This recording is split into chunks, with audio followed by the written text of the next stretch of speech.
Hello friends, এতক্ষণ তোমাদেরকে জয়ন্তী রিভারের সৌন্দর্য শেয়ার করলাম। নিশ্চয়ই তোমাদের ভালো লেগেছে, আমাকে তো খুবই ভালো লাগলো। তবে তোমরা জল ছাড়া একদম শুকনো জয়ন্তী রিভারের সৌন্দর্য দেখলে। শুধু ছোট ছোট পাথর পড়ে আছে, ছোট বড় সব রকমই, কিন্তু একদম রাউন্ড শেপ, ধারালো নয়। যেহেতু জল থাকে, জলের ধারা প্রবাহ থাকে, সেই কারণে একদম ধারালো নয়, বেশ রাউন্ড হয়ে আছে পাথরগুলো। সেগুলোর সৌন্দর্য খুব সুন্দর। ছোট পাথরগুলো তো বাড়ি নিয়ে যাওয়া যায়। জয়ন্তী রিভার জয়ন্তী বক্সা ফরেস্টের অন্তর্গত। সবগুলোই ডুয়ার্সের মধ্যে পড়ছে। যেহেতু ডুয়ার্স তো হাজার হাজার বর্গ কিলোমিটার জুড়ে রয়েছে, আমরা আপার ডুয়ার্স চলে এসেছি। আর এখানে আসার জন্য আমরা নিমতিতা থেকে ট্রেন ধরেছিলাম তিস্তা তোরসা। তারপরে আমরা 8:39 ট্রেন ধরেছিলাম। এনজিপি পৌঁছেছি 2:10। তারপরে আমরা ওখানে স্টেশনে ছিলাম। নেক্সট ডে আবার যে ট্যুরিস্ট স্পেশাল ট্রেন আছে আলিপুরদুয়ার, সেই ট্রেন ধরে আমরা ভিস্টাডোম কোচ করেছিলাম। আমরা সেই ভিস্টাডোম কোচ ধরে আমরা চলে এসেছি এই রাজা ভাত খাওয়া। যেহেতু আবার ডুয়ার্স আমরা যাব, বক্সার জঙ্গল, সেই জন্য আমাদের রাজা ভাত খাওয়ায় নামাটাই সুবিধাজনক। তাই সেখানে আমরা নেমেছিলাম। সেখান থেকে আমাদের ঘোরাঘুরি শুরু হয়ে গেছে। আমরা যে হোমস্টেতে রয়েছি তার নাম হলো নীলকণ্ঠ হোমস্টে। এখানে অনেকগুলো হোমস্টে রয়েছে, অনলাইনে বুক করা যায়। আমরা অনলাইনে বুক করেছি। সেই হোমস্টেটা আমাদের হচ্ছে একদম শেষের দিকে। তারপরে আর একটা হোমস্টে একদম লাস্ট, তারপরে আমাদেরটা। আর আমাদের সামনে কিন্তু যে বিশাল বড় পাহাড়ের যে ভিউ এবং জঙ্গল সেটা রয়েছে, এবং সেখানেই অনেক রকমের অ্যানিম্যাল রয়েছে। কালকে আমরা একটা হাতি দেখতে পেয়েছি। তখন আমরা হোমস্টেতে ছিলাম বলে অনেক দূর থেকে দেখেছি, ভালো ক্যামেরা করতে পারিনি, যাই হোক। কিন্তু সরাসরি নিজের চোখের খিদাটা মিটেছে, খুব ভালো লেগেছে দেখতে। আর এই যে শুকনো জয়ন্তী রিভারে আমি বসে আছি, একদম নদীর মধ্যে বসে আছি আমি। আর এখানে বর্ষার সময় জল থাকে, তবে খুব গভীর জল থাকে না, গভীরতা কম।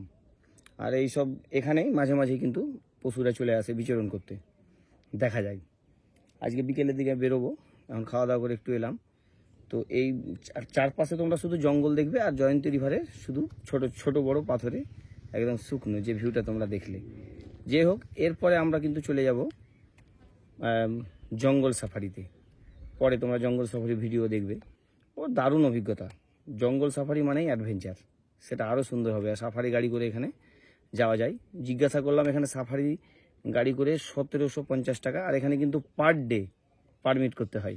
এটা এখানকার গভর্নমেন্টস ফরেস্টের রুলস, সেই অনুযায়ী পার ডে ওটা দিতে হবে যদি আমরা সাফারি করি, বক্সার ফরেস্ট ঘোরাঘুরি করি। তাহলে এই হচ্ছে ব্যাপার। আমাদের এই নীলকণ্ঠ যে হোমস্টে রয়েছে, সেই হোমস্টে 1650 টাকা আমরা পার হেড নয়, পার রুম, তবে উইদাউট মিল, খাওয়াটা আলাদা।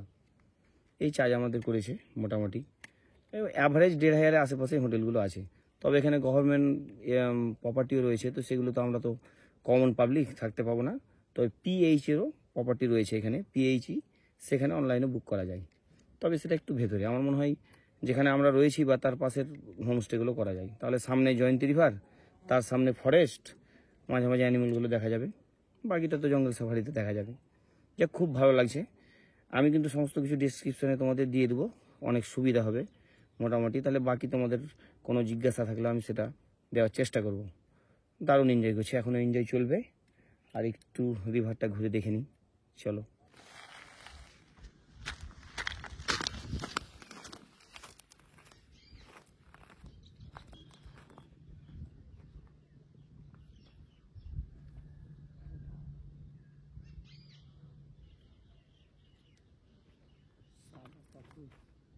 এত পরিষ্কার,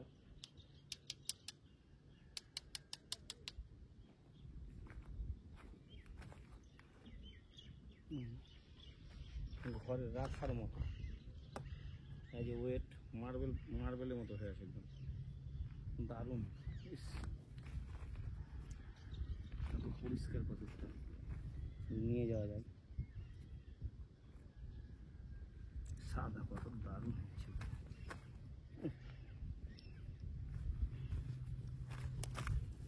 এই দেখো এই পাথরটা কি ডিজাইন হয়েছে, মারাত্মক ডিজাইন হয়েছে।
এই শুকনো জয়ন্তী রিভারের আবার কিছু কিছু জায়গায় বেশ কিছুটা জল দেখা যাচ্ছে এবং সেই জলপ্রবাহটা যথেষ্টই জোরে আছে।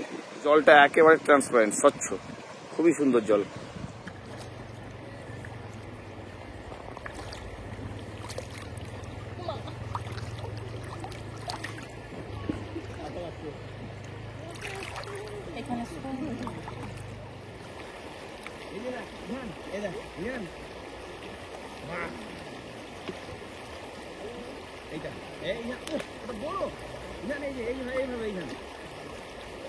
দুবার